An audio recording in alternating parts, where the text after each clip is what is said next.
નમસ્કાર,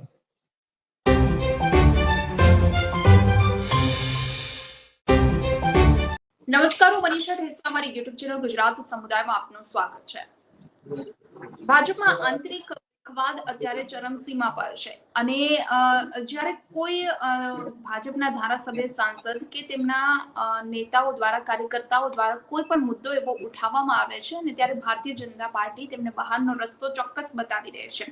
ભારતીય જનતા પાર્ટીમાંથી તેની ચોક્કસ હકાલપટ્ટી નક્કી જ હોય છે। આવું જ થયું છે માતરના પૂર્વ ધારાસભ્ય કેસરીસિંહ સોલંકી સાથે, અને જેની ભાજપમાંથી હાલ હકાલપટ્ટી કરી દેવામાં આવી છે, એટલે તમામ પદ પરથી તેને સસ્પેન્ડ કરી દેવામાં આવ્યા છે। કારણ એ છે કે બુટલેગર સામેની તેમની લડાઈ હતી, દારૂના અડ્ડા બંધ કરાવવાની તેની માંગ હતી। એટલે એવું કહી શકાય કે ભાજપમાં જો દારૂના અડ્ડા બંધ કરાવવા માટે ભારતીય જનતા પાર્ટીમાંથી કોઈ અવાજ ઉઠાવે, બુટલેગરો સામેની જો લડાઈ લડે, તો તેને પક્ષ વિરોધી કૃત્ય કહેવામાં આવે છે। આ છે ભારતીય જનતા પાર્ટીની નીતિ। અને આવો કેસરીસિંહ સોલંકી સાથે શું કામ કરવામાં આવ્યો, એવા કયા કયા મુદ્દા હતા કે જેને લઈ કેસરીસિંહ સોલંકી ભારતીય જનતા પાર્ટીની સામે અવાજ ઉઠાવતા હતા, કે પછી આવા મુદ્દાઓને લઈ તેઓ સામે આવતા હતા અને જે પક્ષને ખટકતું હતું અને આખરે પક્ષે હવે પક્ષમાંથી તેની હકાલપટ્ટી કરી દીધી છે। આજે આ મુદ્દા પર આપણે ચર્ચા કરવી છે। ચર્ચા માટે અમારી સાથે જોડાઈ ગયા છે આમ આદમી પાર્ટીના મુખ્ય પ્રદેશ પ્રવક્તા છે કરણ બારોટ જોડાયા છે। કરણભાઈ, આપનું સ્વાગત છે ગુજરાત સમુદાયમાં। ધન્યવાદ। કરણભાઈ, શું લાગે છે જે રીતે કેસરીસિંહ સોલંકી છેલ્લા ઘણા સમયથી ભારતીય જનતા પાર્ટીની સામે જાણે મોરચો માંડ્યો હોય એવી રીતે એક પછી એક મુદ્દા ઉઠાવતા રહ્યા છે અને જે મુદ્દાઓ ઉઠાવી રહ્યા હતા એ મિલ્ક માર્કેટિંગ ફેડરેશનની ચૂંટણી વખતે પણ ભાજપમાંથી તેને સસ્પેન્ડ કરવામાં આવ્યા હતા અને જે વાત સામે આવી હતી, હવે દારૂના અડ્ડા બંધ કરાવવા માટે તેને અલ્ટિમેટમ આપ્યું હતું કે તમે રેડ પાડો, આ અડ્ડા બંધ કરાવો, નહીં તો હું જાતે જઈ અને આ અડ્ડાઓ પર રેડ પાડીશ। એટલે બુટલેગરો સામેની આ લડાઈ એ શું ભારતીય જનતા પાર્ટીમાં એવું માનવામાં આવે છે કે આ પક્ષ સામેની લડાઈ છે, શું કહેશો આપ? બેન, આ જે લડાઈ છે એ લડાઈ ધારાસભ્યશ્રી, જે પૂર્વ ધારાસભ્યશ્રી છે, એમની પેરેલલ જે ઇનલીગલ ઇકોનોમી છે, પેરેલલ ઇનલીગલ ઇકોનોમી સામેની એમની લડાઈ હતી। અને એ લડાઈમાં જે પણ ભારતીય જનતા પાર્ટીની સામે ઊભું રહેશે એને ક્યાંય તો ભારતીય જનતા પાર્ટી એમનું રાજીનામું લઈ લેશે કાં તો એમને સસ્પેન્ડ કરી નાખશે। ગુજરાતમાં આજે પેરેલલ ઇનલીગલ ઇકોનોમી ચાલી રહી છે। આજે ગુજરાતમાં ચારે બાજુ તમે જુઓ ત્યાં ગુજરાતમાં ચારે બાજુ દારૂબંધી છે, ગાંધીના ગુજરાતમાં, તેમ છતાં ખુલ્લેઆમ દારૂ વેચાય છે। આજે ગુજરાતમાં તમે ડ્રગ્સ વેચી નથી શકતા, પરંતુ આજે પાનના ગલે ડ્રગ્સ વેચાય છે। આજે ગુજરાતમાં આઈસ્ક્રીમની જે લારીઓ છે એમાં ભારતીય જનતા પાર્ટીના નેતાઓ જે ડ્રગ્સ વેચતા પકડાય છે। આજે ગુજરાતમાં રેતી અને ખનન માફિયાઓ છે, બેફામ બન્યા છે, ખુલ્લેઆમ ખનન થઈ રહ્યું છે। આજે ગુજરાતમાં ગૌચરની અને સરકારની જમીનોમાં પ્લોટ પાડીને અને ગેરકાયદેસર રીતે વેચી દેવામાં આવે છે। આજે ગુજરાતમાં નકલીનો રાફડો ફાટ્યો છે। ગુજરાતમાં નકલી દૂધ, નકલી ઘી, નકલી પનીર, નકલી આઈપીએસ, નકલી પીઆઈ, નકલી કલેક્ટર, નકલી અદાલત, નકલી જજ, રહી ગયું તો નકલી તાલુકા પંચાયત કચેરી પણ પકડાઈ છે। એટલે આ બધી વસ્તુ છે પેરેલલ ઇનલીગલ ઇકોનોમીનો બેન ભાગ છે અને આ જે છે ભારતીય જનતા પાર્ટી દ્વારા ચલાવવામાં આવી રહ્યું છે। અને આની સામે જે પણ અવાજ ઉઠાવશે, આની સામે જે પણ કહેશે કે આ ખોટું થઈ રહ્યું છે, એ ભારતીય જનતા પાર્ટીનો હોય કાં તો એ વિપક્ષનો હોય, દરેકને હેમ કેમ રીતે સામ દામ દંડ ભેદનો ઉપયોગ કરીને ભારતીય જનતા પાર્ટી એને દબાવવાની કોશિશ કરશે। પરંતુ હવે ગુજરાત તૈયાર થઈ ચૂકી છે અને સમગ્ર ગુજરાતમાં હવે વિસાવદર વાળી બેન થવાની છે, એ ભારતીય જનતા પાર્ટીને સાફ સાફ દેખાઈ રહ્યું છે। ત્યારે આ પેરેલલ ઇનલીગલ ઇકોનોમીનો ખાત્મો કરવાનું કામ આમ આદમી પાર્ટી હવે કરશે। બિલકુલ કરણભાઈ, આમ આદમી પાર્ટી હવે જનતાની સાથે છે ને જનતાના મુદ્દા ઉઠાવી રહ્યા છે અને આવા જે મુદ્દાઓ છે સરકાર જે દબાવવા માંગે છે, ચોક્કસ આમ આદમી પાર્ટી હવે ઉઠાવવાની છે, આપનું એવું કહેવું છે। પરંતુ આપણે અહીંયા કેસરીસિંહની વાત કરીએ તો કેસરીસિંહે એક પછી એક પ્રશ્નો ઉઠાવવાનું શરૂ કર્યું કે જાણે પક્ષની સરકારની છબી ખરડાવવાનું શરૂ થયું અને તેની જ આ શિક્ષા તેને મળી હોય તેવું લાગે છે।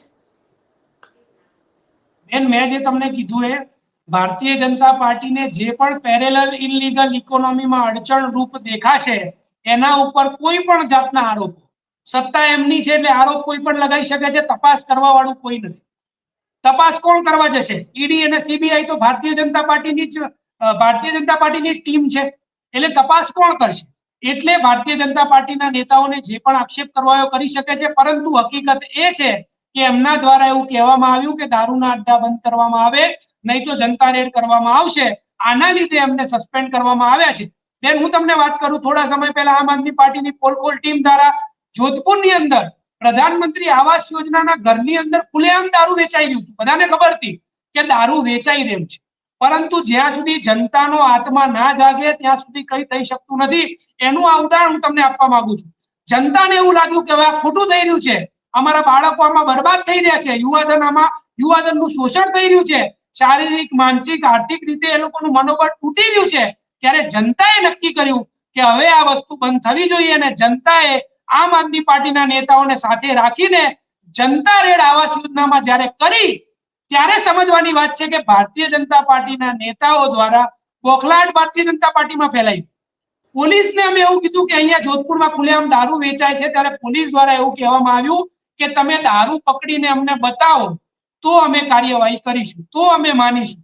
મતલબ કે આજે ગુજરાતમાં દારૂ ક્યાં વેચાય છે, જનતા કે દારૂ વેચાય છે, એમાં ગુજરાતની જનતા સાથે જનતા રેડ આમ આદમી પાર્ટીના નેતાઓ અને કાર્યકર્તાઓ કરે, અને ત્યારબાદ પોલીસને કાર્યવાહી કરવાની થાય, તેમ છતાં પોલીસ કાર્યવાહી ત્યારે જ કરશે ત્યારે જનતા અને આમ આદમી પાર્ટીના નેતાઓ જઈને એક દારૂની પોટલી પકડીને પોલીસને એમ કે જુઓ દારૂ વેચાય છે, તો જ પોલીસ કાર્યવાહી કરશે. એટલે ક્યાંક ને ક્યાંક આમાં બધા લોકો સંડોવાયેલા છે, બધાનું ઘર આમાંથી ચાલે છે, પેરેલલ ઇકોનોમીનો, ઇનલીગલ ઇકોનોમીનો આ ભાગ છે. ત્યારે આને કોઈ પણ રીતે ધ્વસ્ત કરવા દેવા ભારતીય જનતા પાર્ટી માંગતી નથી. વધુમાં બેન મારે વાત કરવી છે, ગુજરાતમાં છેલ્લા 2 વર્ષની અંદર 191 કરોડનો વિદેશી દારૂ પકડાયો. ગુજરાતમાં છેલ્લા 2 વર્ષમાં 3 કરોડનો દેશી દારૂ પકડાયો. ગુજરાતમાં છેલ્લા 2 વર્ષમાં 3000 કરોડથી વધારે અફીમ, ગાંજા અને ચરસ પકડાયું. આ બધી વસ્તુ બેન નિયમિત રીતે પકડાઈ છે. તો તમે વિચારો કે નિયમિત રીતે ગુજરાતમાં વપરાતી હશે એવી વસ્તુ કેવી? મતલબ સાફ છે કે કોઈ પણ રીતે ઇનલીગલ પેરેલલ ઇકોનોમી આજે ચાલી રહી છે, એના લીધે યુવાનોનું શોષણ કરો, કોઈ પણ જે ગુંડાઓ અને લફંગાઓ છે એમને કોઈ પણ રીતે પ્રોત્સાહન મળે એવું કામ કરો, સરકારી તિજોરી ઘાટે જાય એવું કામ કરો, ને અધિકારીઓ અને સરકાર અને ગવર્નન્સ ઉપરથી લોકોનો વિશ્વાસ ઘટી જાય એવું કામ ભારતીય જનતા પાર્ટી દ્વારા ગુજરાતમાં કરવામાં બેન આવી રહ્યું છે. આ જ એનો એક ભાગ છે. બિલકુલ કરણભાઈ, ખૂબ જ સરસ વાત કરી તમે. અને 2 દિવસ પહેલા જ જે અમદાવાદના બિલ્ડર દ્વારા જે બર્થડે પાર્ટી ઉજવવામાં આવી રહી હતી ને, એમાં ક્યાંક પોલીસે રેડ પાડી અને 39 જેટલા વ્યક્તિની અટકાયત કરી, કારણ કે દારૂ પીધેલી હાલતમાં મળી આવ્યા હતા. આવા જે નબીરાઓ છે, આવા જે લોકો છે, આવા જે શ્રીમંત ઘરના લોકો છે, એ લોકો બેફામ દારૂની મહેફિલો માણે છે. અને દારૂ તો તમે વાત કરી એ પ્રમાણે ગુજરાતમાં બધી જ જગ્યાએ પાનના ગલ્લે પણ ડ્રગ્સ અને દારૂ મળી રહે છે. હવે સ્થિતિ ગુજરાતની, ગાંધીના ગુજરાતની આટલી હદે છે, અને ભાજપના પૂર્વ ધારાસભ્ય જો આ મામલે પ્રશ્ન ઉઠાવે કે બુટલેગરો સામે લડત લડે તો તેને પક્ષમાંથી હકાલપટ્ટી કરી દેવામાં આવે છે. એટલે શું લાગે છે કે ભારતીય જનતા પાર્ટીને આ મુદ્દા સાથે, દારૂ ડ્રગ્સ વાળા મુદ્દા સાથે કોઈ લેવા દેવા છે જ નહીં? બેન, આમાં એક હકીકત એ છે કે આજે ગુજરાતમાં કોઈ પણ માણસ દારૂ પીતો પકડાય તો એના ઉપર પોલીસ કાર્યવાહી કરે છે, કેમ કે ગરીબ કે મધ્યમ વર્ગનો માણસ છે.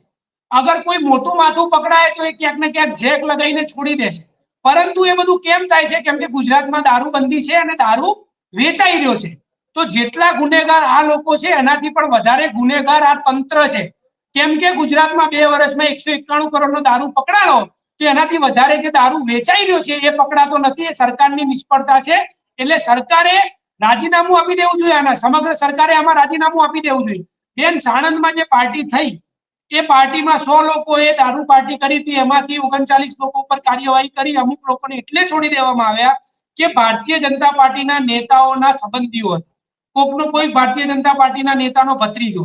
પરંતુ સાણંદમાં પોલીસને આ દેખાય છે કે અહીંયા દારૂ પાર્ટી થઈને આટલા લોકોને પકડવા છે. પરંતુ આજે તમારા ચેનલના માધ્યમથી હું મોટો ઘટસ્ફોટ કરવા માંગુ છું કે આજે ગુજરાતમાં સાણંદ હાઈવે પર લાલ બંગલો કરીને એક બંગલો છે, ત્યાં ખુલ્લેઆમ દારૂ વેચાય છે. ત્યાં કેમ કોઈ કાર્યવાહી નથી થતી? આજે ગુજરાતમાં સાણંદની અંદર ભાટિયાવાસ છે, ત્યાં દારૂ વેચાય છે. પોલીસને ભાટિયાવાસ કેમ નથી દેખાતો? એ લાલ બંગલો કેમ નથી દેખાતો? આજે તમારી ચેનલના મારફતે બીજો એક ઘટસ્ફોટ કરવા માંગુ છું કે ગુજરાતમાં ગોધાવી પાસે જે અંડરપાસ આવેલો છે ત્યાં એક મંદિર છે, ગોગા મહારાજનું મંદિર છે, મંદિરની અંદર પૂજારી ગાંજો વેચે છે બેન. તમે અત્યાર સુધી એ જોયું હશે કે ભારતીય જનતા પાર્ટીના નેતાઓ દારૂ વેચે, ડ્રગ્સ વેચતા પકડાય, દારૂ પીતા પકડાય, આઈસ્ક્રીમની લારીમાં ડ્રગ્સ વેચતા ભારતીય જનતા પાર્ટીના નેતાઓ પકડાય, પરંતુ ગુજરાતમાં મંદિરની અંદર ડ્રગ્સ વેચાય છે આવી વસ્તુ તમે આજે પહેલી વાર જોતા હશો. અને બીજી વસ્તુ કહેવા માંગુ બેન કે આ ડ્રગ્સ આજનો નથી વેચાતો, છેલ્લા 5-7 વર્ષથી પણ વધારે સમયથી ગુજરાતના ગોધાવીના અંડરપાસની બાજુમાં જે મંદિર આવેલું છે ત્યાં ગાંજો વેચાય છે. અને અડધું અમદાવાદ હું કહી શકું કે જેને આની જાણકારી હશે કે અહીંયા ગાંજો વેચાય છે ત્યાંથી યુવાનો ડ્રગ્સ લઈ રહ્યા છે, ત્યાં આજુબાજુની જે યુનિવર્સિટીઓ છે તેના યુવાધન બગડી રહ્યું છે, ત્યારે યુવાનોને માનસિક, શારીરિક, સામાજિક રીતે હેરાન કરીને જે મેન મુદ્દા છે, જે સરકારની ગેરરીતિઓ છે, જે ભ્રષ્ટાચાર થઈ રહ્યો છે, આ બધા મેન મુદ્દાથી ભટકાવવાનું કામ કરવા માટે યુવાનોને દારૂ અને નશાના રવાડે ચડાવવાનું આ ભારતીય જનતા પાર્ટીનું સૌથી મોટું ગુજરાતનું ષડયંત્ર છે, જેને આમ આદમી પાર્ટી હવે ખુલ્લું પાડશે. અને આમ આદમી પાર્ટી ગુજરાતની જનતા સમક્ષ ભારતીય જનતા પાર્ટીનું જે ષડયંત્ર છે, જે આ કારસો છે,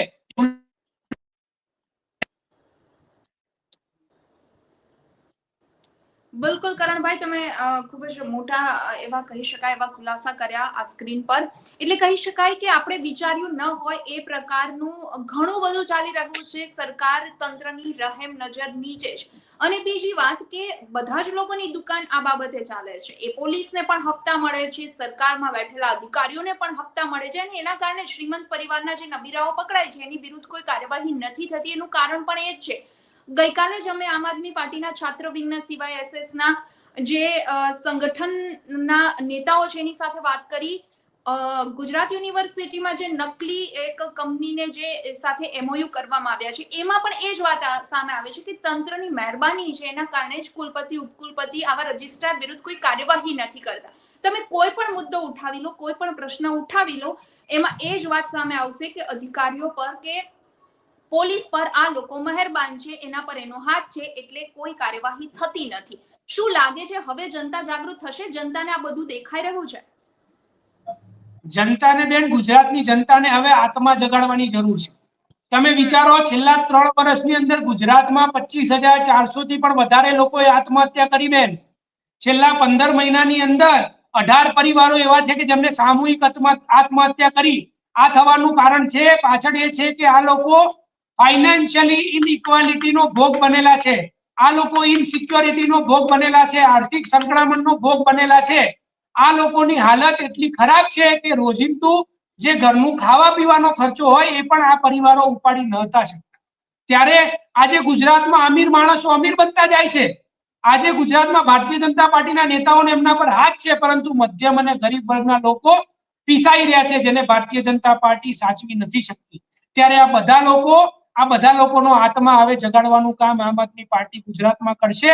અને આ ભારતીય જનતા પાર્ટીની જે પેરેલલ ઇનલીગલ ઇકોનોમી છે એને ખુલ્લું પાડવાનું કામ જનતા સમક્ષ જઈને આમ આદમી પાર્ટીના નેતાઓ કરશે.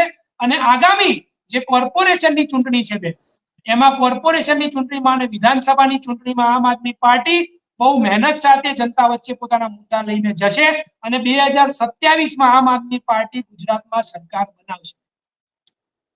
બિલકુલ બિલકુલ કરણભાઈ, તમારી વાત સાચી છે. ને કે બીજી વાત કે આવા નિર્ણયો જ્યારે ભારતીય જનતા પાર્ટી લે છે કે બુટલેગરો સામેની લડતને પક્ષ વિરોધી કાવતરું ગણી અને તેને સસ્પેન્ડ કરી દો તમારા પૂર્વ ધારાસભ્યને, એટલે શું તમે એવો કોઈ ખોફ બતાવવા માંગો છો કે જો કોઈ પ્રશ્ન ઉઠાવશો તો તમને બહારનો રસ્તો બતાવી દેવાશે? બેન, આમાં ક્યાંક ને ક્યાંક એક સમજવાની વાત એ છે કે કોઈ પણ રીતે અત્યારે ગુજરાતમાં ડરનો માહોલ ભારતીય જનતા પાર્ટી દ્વારા ફેલાવવામાં આવ્યો છે. તમે વિચારો કે જેવી રીતે આમ આદમી પાર્ટીના લડાયક ધારાસભ્ય ચૈતરભાઈ વસાવા, જેમને એક મીટિંગની અંદર જે ખોટું થઈ રહ્યું હતું એનો અવાજ ઉપાડ્યો, ત્યારે એમનો અવાજ દબાવવા માટે એમને જેલમાં પૂરી દેવામાં. આજે આમ આદમી પાર્ટીના વડોદરાના જે કાર્યકર્તાઓ છે એમને મેયરને જઈને પ્રશ્ન પૂછ્યો કે ખોટું થઈ રહ્યું છે, ત્યારે એમના પર ખોટા કેસ કરવામાં. આમ આદમી પાર્ટીના ધારાસભ્ય ચૈતરભાઈ વસાવા એના પહેલા પણ જ્યારે મુદ્દો ઉપાડ્યો ત્યારે એક ફોરેસ્ટ અધિકારીના નામે એમને ફરીથી જેલમાં નાખવામાં આવે. આમ આદમી પાર્ટીના નેતાઓ ગોપાલભાઈ હોય, ઈસુદાનભાઈ હોય, મનોજભાઈ હોય, દરેક નેતાઓ પર ખોટી રીતે કંઈક ના કંઈક દબાવવાનો પ્રયત્ન કરવામાં.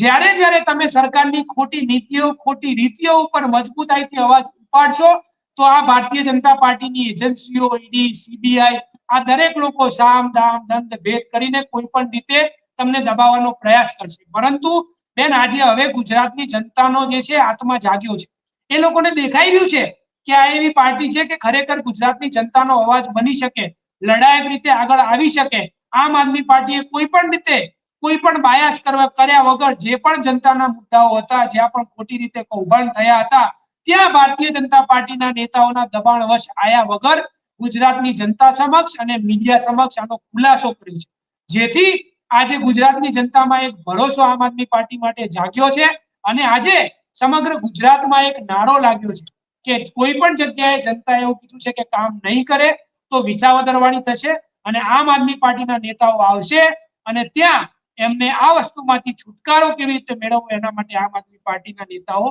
અને કાર્યકર્તાઓ કામ કરશે બિલકુલ કરણભાઈ, એટલે ભારતીય જનતા પાર્ટી જો પ્રશ્ન ઉઠાવનારને બહારનો રસ્તો બતાવી શકતી હોય તો જનતા પણ હવે જાગૃત થઈ છે અને જનતા પણ સરકાર ઉથલાવી શકે છે. 2027 ખૂબ નજીક છે, જનતા જાગૃત થઈ છે અને વિસાવદર વાળી એ શબ્દ જ ખૂબ ફેમસ થઈ ગયો છે. લોકોમાં તાકાત આવી છે, હિંમત આવી છે અને લોકો એવું ઈચ્છે છે કે આપણે કેમ વિસાવદરમાં થયું એવું ન કરી શકીએ. કામ કરનાર વ્યક્તિ, પ્રશ્ન ઉઠાવનાર વ્યક્તિ, આપણી સાથે રહેનાર વ્યક્તિ, આપના હકની લડાઈ લડનાર વ્યક્તિને શું કામ મત ન આપે. એટલે બની શકે કે 2027માં પરિવર્તન પણ થઈ શકે. બેન 100% પરિવર્તન થશે કેમ કે કારણ એનું એ છે કે 30 વર્ષથી ભારતીય જનતા પાર્ટીની સરકાર ગુજરાતમાં છે પરંતુ જે પાયાની સુવિધાઓ છે આજે એની ગુજરાતમાં અછત છે. આજે પાયાની સુવિધાઓ પણ ભારતીય જનતા પાર્ટી જે છે પૂરી નથી કરી શકતી. છેલ્લા 50 દિવસમાં બેન હું એટલું કહું કે 20 ઇંચ જેટલો વરસાદ અમદાવાદમાં મારા ખ્યાલથી પડ્યો છે અને એના લીધે 10,000 થી પણ વધારે ખાડા પડી ગયા. આ ભારતીય જનતા પાર્ટીનો ભ્રષ્ટાચાર બોલે છે. આજે મનરેગા કૌભાંડ કે જે ગરીબો છે એ લોકોને નોકરી આપવાની જે યોજના છે એ યોજનામાં ભારતીય જનતા પાર્ટીના નેતાઓ 2500 કરોડથી પણ વધારેનું કૌભાંડ કર્યું. આજે ભારતીય જનતા પાર્ટીના નેતાઓ ખુલ્લેઆમ ચારે બાજુ બેફામ ઇનલીગલ ધંધાઓમાં સામેલ છે. આજે ભારતીય જનતા પાર્ટીના નેતાઓ ખુલ્લેઆમ ગેરકાયદેસર બાંધકામ કરે છે. આજે ભારતીય જનતા પાર્ટીના ધારાસભ્ય એક મહિલા ઉપર એક બાળકી પર જે પુખ્ત વયની એના ઉપર રેપ કર્યો એના ઉપર એમના ઉપર વોરંટ જાહેર થયું છે તેમ છતાં આજે ભારતીય જનતા પાર્ટીના એ ધારાસભ્યને પકડવામાં નથી. આજે ભારતીય જનતા પાર્ટીના સાંસદ સભ્યો સનાતન ધર્મ વિશે બેફામ વાણી વિલાસ કરી રહ્યા છે, બ્રાહ્મણોનું અપમાન કરી રહ્યા છે. આ બધી વસ્તુ ગુજરાતની જનતાના જે આત્મા ઉપર છે ઠેસ પહોંચાડી છે અને આજે ગુજરાતની જનતાએ માની ચૂકી છે કે આ ભારતીય જનતા પાર્ટીએ વિકાસ નથી કર્યો. વિકાસની મોટી વાતો કરવામાં આવે છે પરંતુ આ ભારતીય જનતા પાર્ટીનો અદ્રશ્ય વિકાસ, એ અદ્રશ્ય વિકાસ જે બહારથી દેખાતો હતો કે વિકાસ છે પરંતુ વિકાસના નામે મીંડું છે. આ બધી વસ્તુ ગુજરાતની જનતા સમક્ષ છતી પડી છે અને હવે ગુજરાતની જનતાએ મન બનાવી લીધું છે કે ખરેખર જે ગુજરાતની જનતા માટે કામ કરવા માંગે, ખરેખર જે આ દેશના ગુજરાતના ગરીબો, શોષિતો, વંચિતો અને મધ્યમ વર્ગના લોકોને જે ઇફેક્ટ કરે છે એવા મુદ્દા જે છે એના માટે કામ કરવા માંગે. ખરેખર આજે ગુજરાતમાં જે પેરેલલ ઇલીગલ ઇકોનોમી ચાલી રહી છે જેના લીધે ડ્રગ્સના લીધે, દારૂના લીધે, રેતી અને ખનન માફિયાઓના લીધે, ગેરકાયદેસર બાંધકામના લીધે, નકલી વસ્તુઓના લીધે લોકોના હેલ્થ સાથે, આરોગ્યના સાથે ચેડા કરવામાં આવે છે. આ બધી વસ્તુનો ખાત્મો કરી શકે એવી એક પાર્ટીની જરૂરિયાત છે અને આ બધું કોઈ કરી શકે એવો ભરોસો લોકોને આમ આદમી પાર્ટી પર છે. એટલે આગામી ચૂંટણીમાં આમ આદમી પાર્ટી ગુજરાતની જનતા માટે તનતોડ મહેનત કરી રહી છે અને કેવી રીતે આમ આદમી પાર્ટી આગામી કોર્પોરેશનની ચૂંટણીમાં બને એટલું મોટા પ્રમાણમાં કોર્પોરેટરો બનાવી શકે અને આગામી 2027ની ચૂંટણીમાં આમ આદમી પાર્ટીની સરકાર કેવી રીતે બને એના માટે આમ આદમી પાર્ટીના દરેક કાર્યકર્તાઓ દરેક વિધાનસભામાં, નગરપાલિકામાં અને વોર્ડ લેવલે તનતોડ મહેનત કરી. બિલકુલ કરણભાઈ, આપનો ખૂબ ખૂબ આભાર, આપનો કિંમતી સમય આપી અમારી સાથે ચર્ચામાં જોડાયા. તો છેલ્લે ભાજપ માટે શરમજનક બાબત એ છે કે તમારા જ પૂર્વ ધારાસભ્ય જ્યારે કોઈ દારૂના અડ્ડા પર જઈ અને ખુદ રેડ પાડે અને ત્યારબાદ તમે એને સાઇડલાઇન કરી દો, તમારા પક્ષમાંથી હકાલપટ્ટી કરી દો, તો તમે આ લાજવાની જગ્યાએ તમે ગાજી રહ્યા છો. એટલે તમે એવો કોઈ ખોફ ના બતાવો કે તમે પ્રશ્ન ઉઠાવનારને તમે બહારનો રસ્તો બતાવી શકો છો, કારણ કે જનતા પણ હવે જાગૃત થઈ છે, જનતા પણ તમને બહારનો રસ્તો બતાવી શકે છે, કારણ કે જનતા પણ હવે ઘણા બધા પ્રશ્નોને લઈ ત્રસ્ત થઈ છે. ગાંધીના ગુજરાતમાં દારૂની રેલમછેલ છે એ બધાને જ ખબર છે, અને હવે શેરીએ ગલીએ દારૂ વેચાઈ રહ્યો છે, ડ્રગ્સ માફિયાઓ બેફામ બન્યા છે અને યુવાધન એમાં બરબાદ થઈ રહ્યું છે. એટલે યુવાનો પણ જાગ્યા છે, ગુજરાતની જનતા પણ જાગી છે, એટલે હવે ચેતવાની જરૂર છે ભારતીય જનતા પાર્ટીએ. ચર્ચામાં અત્યારે બસ આટલું જ. આવતીકાલે કોઈ નવા ટોપિકમાં ચર્ચામાં જોડાશું, પરંતુ આજનો આ મુદ્દો આપને પસંદ આવ્યો હોય તો વિડીયો લાઇક એન્ડ શેર કરવાનું ભૂલશો નહીં, અને ખાસ અમારી ચેનલ ગુજરાત સમુદાયને સબસ્ક્રાઇબ કરી લેશો. નમસ્કાર. વિડીયો પસંદ આવ્યો હોય તો લાઇક એન્ડ શેર કરવાનું ભૂલશો નહીં, અને ખાસ અમારી ચેનલ ગુજરાત સમુદાયને સબસ્ક્રાઇબ કરી લેશો. આવતીકાલે કોઈ નવા ટોપિક પર ચર્ચા કરીશું.